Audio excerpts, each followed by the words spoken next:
decided to sort of work on an app ourselves.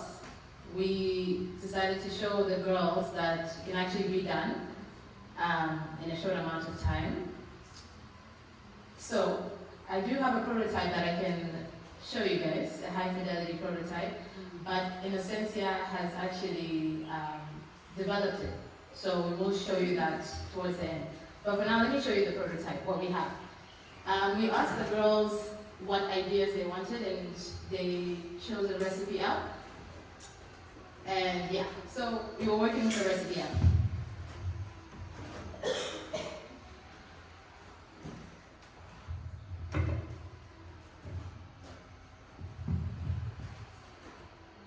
Okay, perfect. So we did do the user personas, user flows, site maps, everything, but it was all handwritten. So I'm just going to go straight into the prototype here. So this is the home page, as you can see. We have a personalized message at the top. Hello Matilda, what are we cooking today? And the basis for the app, what we decided was the user should be able to search for a recipe, either with a name or if they have specific ingredients, then we can generate recipes off of that. So that's why here at the home page, now you see we have the search bar there, so that the user can immediately search for what it is that they want. We have a list of categories to filter out the recipes that would show up on their feed here. As you can see, we have the images, we have the titles, we have the user profiles that belong to the respective recipes. At the bottom here on the navigation bar, we have our profile, add a recipe, and saved recipes.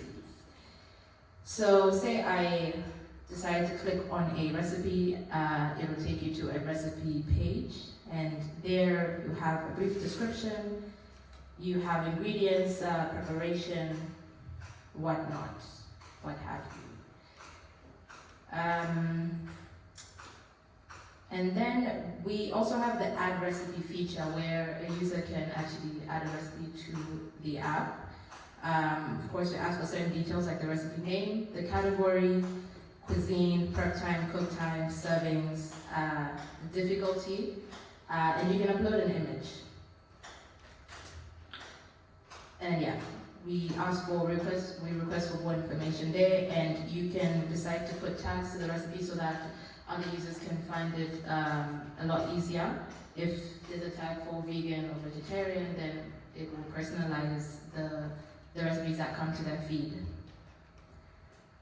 And then this is just sort of like a confirmation screen after you input the details. But yeah, that was just a little prototype that we made within, how many minutes was it? It was just a few minutes, yeah. But we have the actual app built, so hopefully we'll be able to showcase that. But I will take questions. Let's go. Let's go. Questions, suggestions, comments. How are we making money? That is a fantastic question, Tanya. Thank you for asking. So it's going to be mainly ad revenue. So we're going to tailor the ads. So they're not going to just be pop-up ads that come up. We're going to actually incorporate them into the structure that you see. So if you see how we have like the recipes in the 4 boxes, the next one will be an ad in the same image box so that it doesn't interrupt the user experience. And then from there, once you start thinking about scaling, we're then going to ask people to actually pay something, subscription. But of course, Malawian context, people can't pay too much. So we were looking at price ranges between about 1,000 to 2,000 kwacha.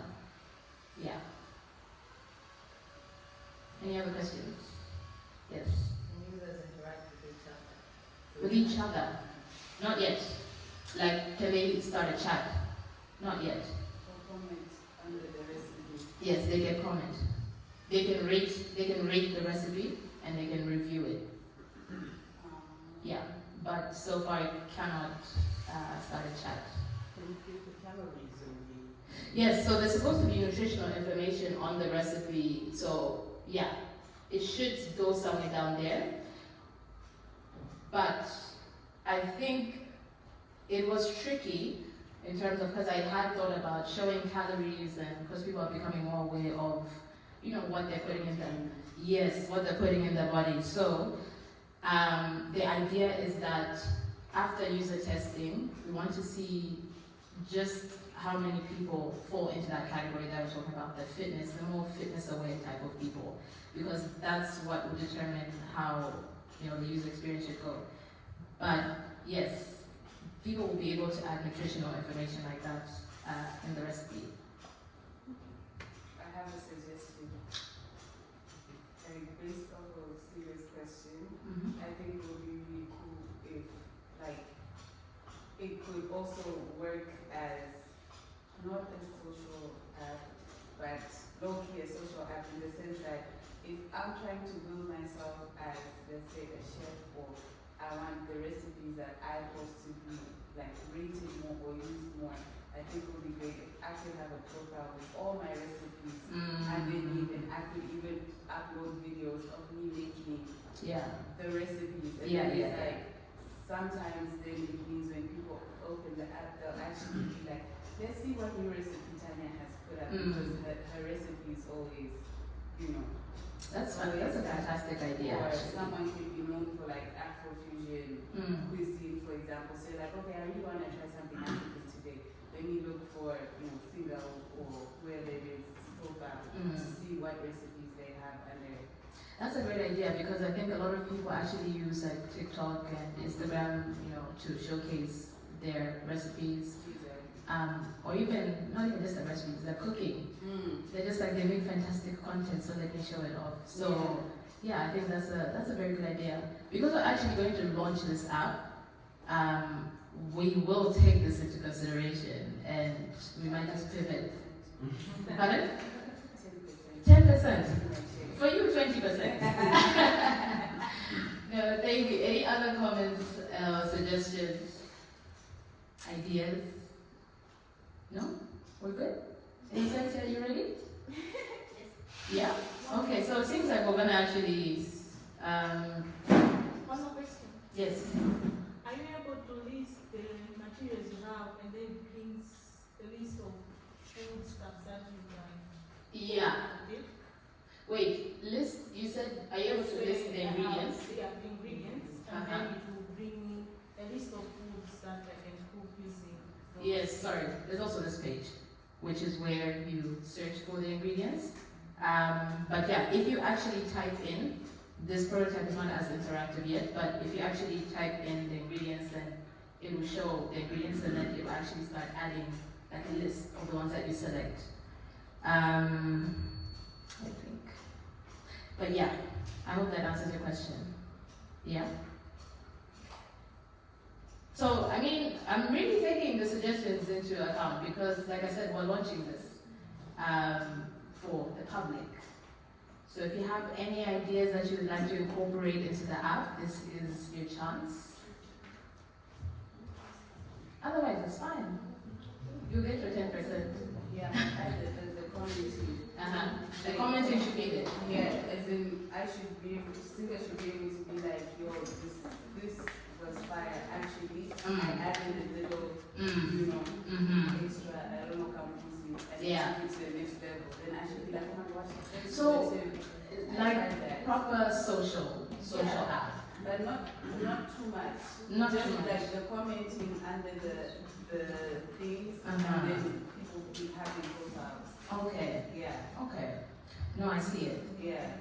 What I'm going to do is I will iterate this prototype, and then I'll tailor it more to that social type of app, and then you guys will get to test it again. I'll send the link out, and you'll be able to test it at home, and then we'll continue from there. Yeah? So literally we're building in public. This is what's happening right now. We're actually building this in public, and you guys you get to see the very first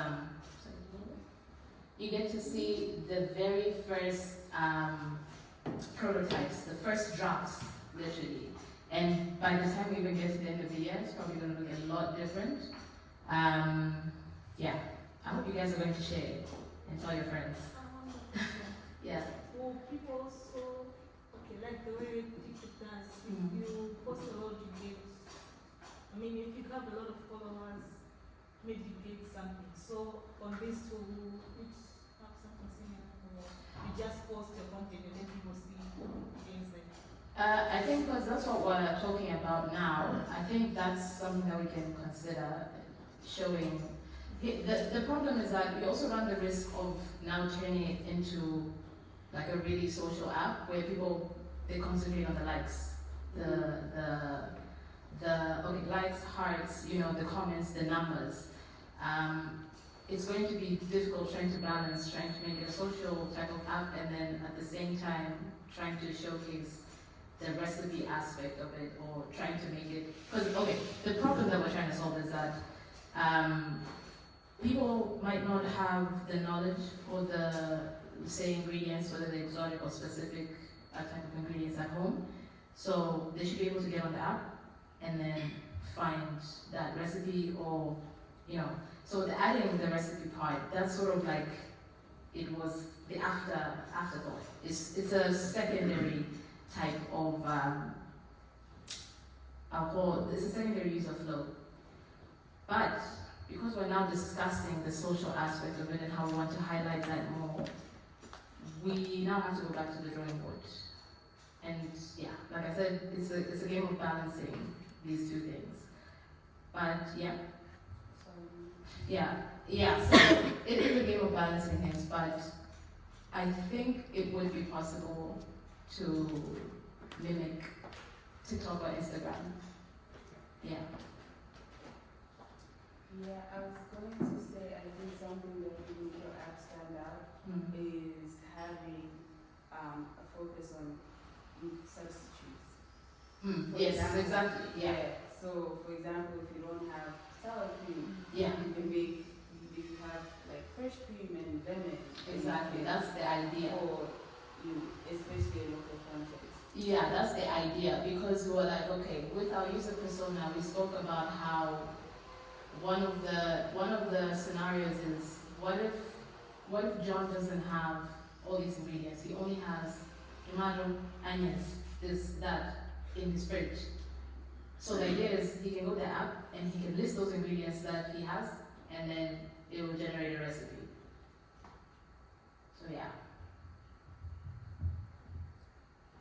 Any other comments? There we go. Just wanted to ask, does it translate the recipe? Translate? Yeah, because there are some times whereby you're watching a video Yeah. and showing maybe images that I found maybe in Malawi or I found maybe at your home, but you actually don't know them. The name in, I don't know the name, maybe Spanish or something like that. Does it have a translator whereby it would help you understand that Malawi this is Yes, it will have that. Because we did speak about accessibility and how that's important to user experience. So yeah, because it's a Malawian context, we were very cognizant of that problem, translating. So yes, there will be a translation, but then also there's going to be other options to cater for people with certain disabilities, like voice to speech, all of these things. Text to speech and other methods. Does it have an AI function? Of course, ma'am. Not yet though, not this one. This is, okay, also, disclaimer, this is the first draft, yeah? So let's take it easy. Thank you. Alright, thank you guys. I'm going to hand the mic over to Ino and she will take us through. And also, just a caveat. The thing about tech, relationship between UX, UI designers and developers is that sometimes us as the UX designers, we create beautiful, amazing prototypes, but they don't necessarily translate to the actual app that's being coded and built. So it might look different from the prototype itself, however the basic functionality is there. And yeah, as time goes on, it will look more different. So let us give grace to us.